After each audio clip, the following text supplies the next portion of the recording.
You're locked on Soccer City, right here on ESPN 680 and 105.7. Now, back to the latest on Louisville's professional soccer clubs.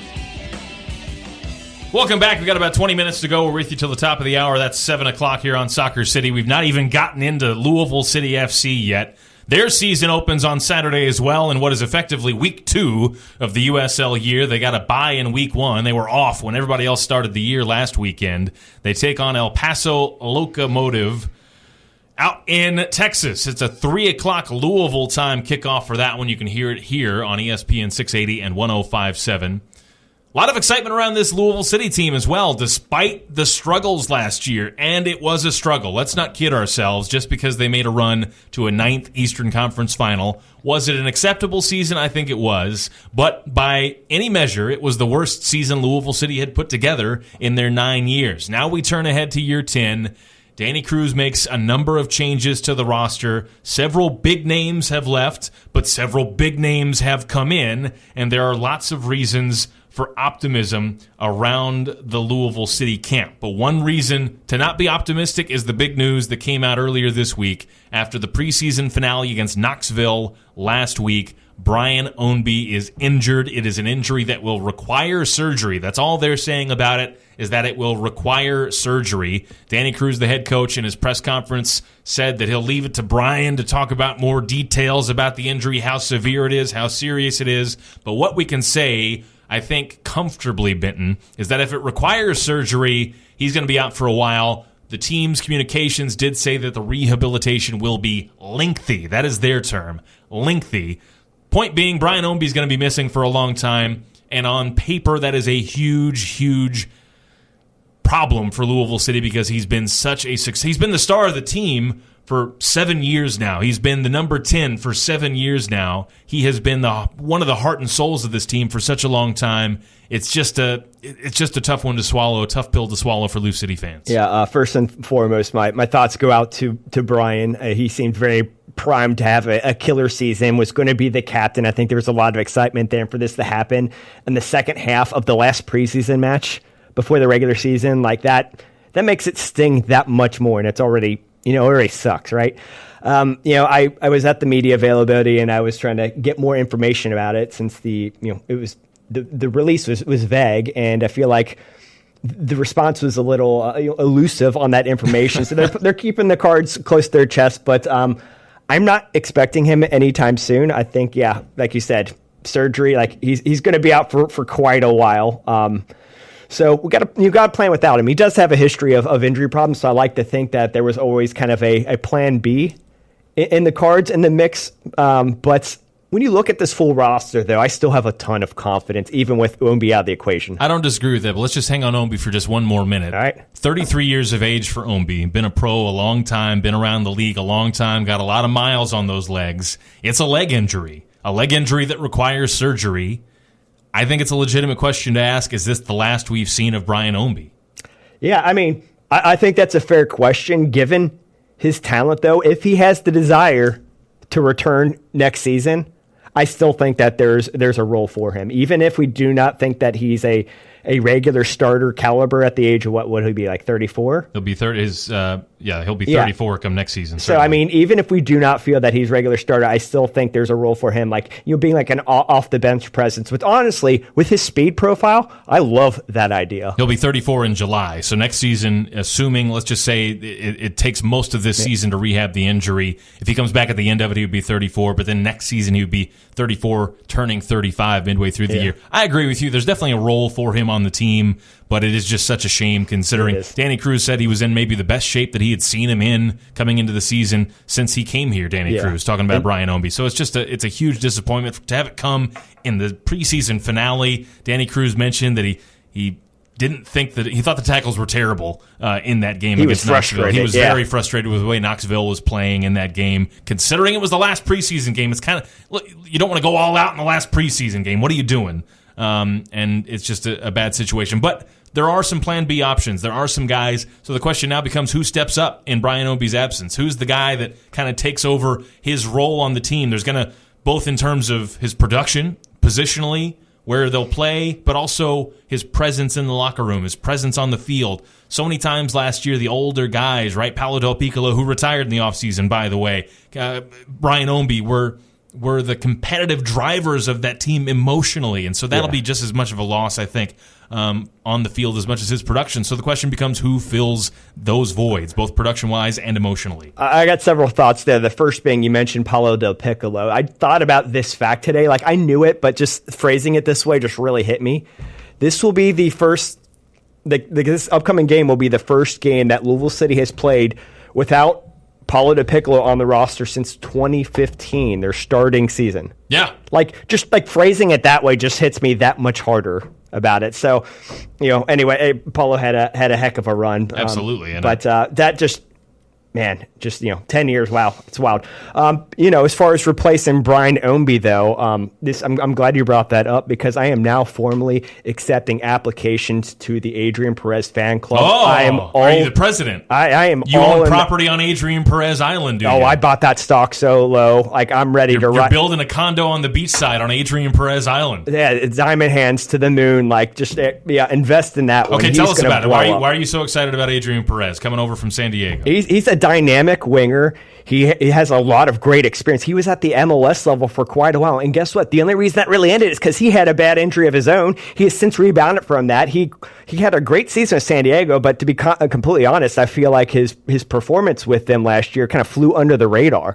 So as soon as we picked him up and I was really kind of learning what he's about, I'm like, man, you could not have found a better fit for what Coach Danny Cruz wants to have within the system. And especially especially with Brian Ownby now out of the mix, I think that only increases the opportunity for Adrian Perez to have a strong impact on this team. So I am really looking forward to him. He was aside from Ordonez was obviously in a gigantic signing of its own. We'll get into that in just a second. Yeah, obviously probably the marquee one, but there were a couple of marquee ones, really. To me, the one we'll look back at and say, wow, what an absolute coup. What a steal will be Adrian Perez. I love this take because I think that it is absolutely under the radar, right? He was a guy that people are not excited enough about this one. Ordonez got all the headlines. Davila got some headlines because he was an all-league midfielder, but Adrian Perez, you talked about his MLS experience, played for LAFC 21 games, played for DC United for a couple of years, then comes down to the USL,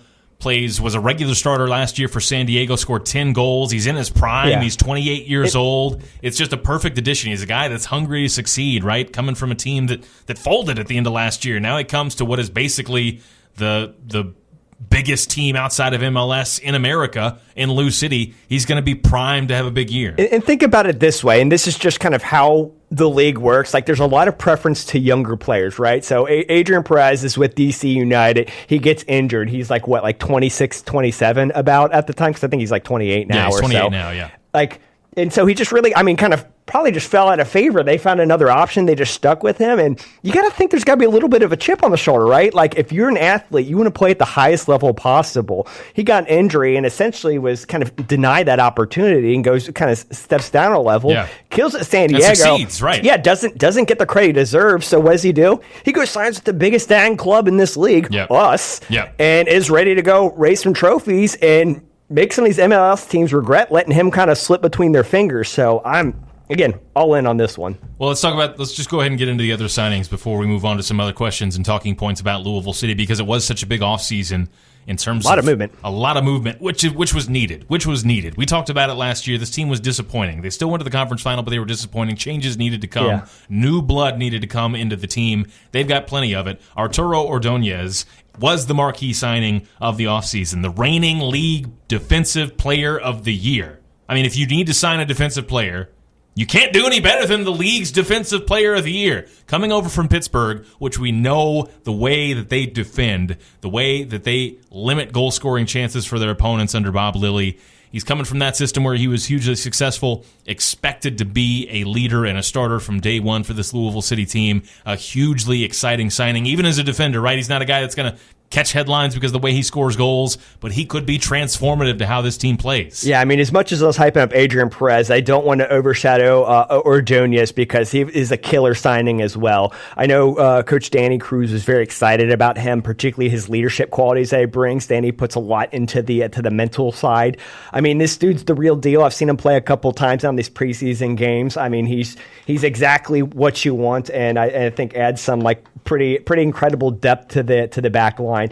And another funny thing I noticed is at one of the preseason games, it is at Thurman Hutchins. It's a lot closer than you would be in a normal stadium context. Yeah. He was running after a ball and just lets out this primal yell as he's going for it. And I was just taken aback by it. I thought it was awesome. And I was talking to a player on the team. He's like, oh yeah, he does that. So I'm just looking forward to him just like running full speed at the ball and just like yelling and just startling an opponent. And that might be more than his skill, more than his ability. That might be the biggest thing that he brings to the team. You talked about the mental aspect of it, the emotional aspect of it. Danny Cruz was open about that at the beginning of the season.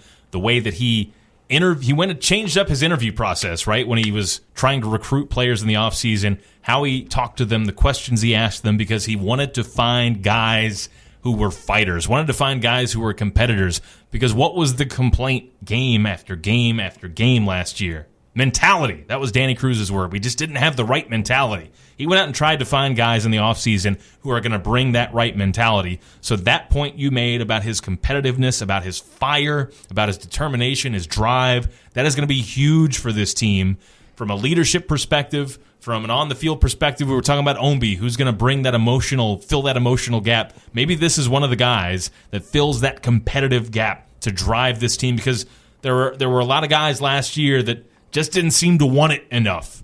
And this kid seems to really want it. And by the way, in his prime as well, 26 years of age, perfect age to come in and be a leader on this team for the next 4, 5, 6 years, unless he gets an MLS opportunity, which plenty of guys have done off of Louisville City's team. So just a gigantic, massive signing for Louisville City in the offseason. Yeah, I mean, if he's anything less than absolutely like stunning on the field, I'm going to be completely shocked. Like he's pretty much as sure thing as you can get in as far as like quality performances. So really eager for him. What other newcomers stand out to you? Who else are you excited to see? Who else were you impressed with in the preseason? One person I want to talk, and I didn't get to see this individual a ton in preseason, is Sam Gleadle. Yeah. Came over from Monterey. One thing that stands out to me, well, two things actually stand out to me is one, this was a paid transfer. Yeah. Now, this is a common thing when you're talking in like the greater soccer context, like European soccer, but within the USL, you don't see a lot of like interleague paid transfers, right? Like usually guys out of contract and you sign them. We went out of our way, paid extra money to get him. That leads me to believe they really saw something in him and they really want to have him. So that piqued my curiosity first and foremost. Second off is that he was largely last season playing more of kind of a winger position, but it's been pretty clearly communicated to me he's going to be an outside back for the team, which he has done before, just not as much.